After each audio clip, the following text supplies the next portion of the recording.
अस्सलाम वालेकुम। मेरी एक सजेशन है जी कि मैंने अभी आते हुए देखा है कि बहुत सारे लोग प्रोफेशनली सड़कों के किनारों पे खड़े हुए हैं और वो बार-बार जो भी लोग मुखय्यर हज़रात राशन बाँटने आते हैं, कुछ भी बाँटने आते हैं, तो बार-बार रिपीट करके ले रहे हैं और उन्होंने पीछे गलियों में ढेरियाँ लगाई हुई हैं और वो राशन ले रहे हैं।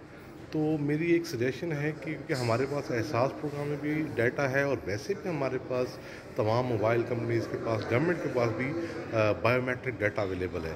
तो व्हाई नॉट कि हम हर शहर में 10-10, 20-20 पॉइंट्स ऐसे बना दें, जहाँ पर गरीब लोग आएँ और अपना बायोमेट्रिक करवाएँ और वो अपना राशन लें, मुखय्यर लोग भी वहाँ आ जाएँ, जो देने वाले हैं और लेने वाले भी।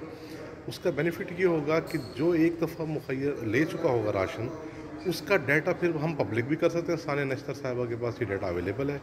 उसका बेनिफिट ये होगा ऑब्वियसली कि ज़्यादा से ज़्यादा लोगों तक राशन पहुँचेगा और कम लोग रिपीट होंगे और साफ ज़ाहिर है उनको जब जितने दिन का राशन मिला है, वो दोबारा उसको रिपीट करना भी आसान होगा कि अगर सपोज़ किसी ने 1 हफ़्ते का राशन लिया है या 10 दिन का लिया है, तो 10 दिन बाद तक उस तक दोबारा राशन पहुँचा देगा और इससे ज़्यादा से ज़्यादा लोग भी मुफ़ीद होंगे।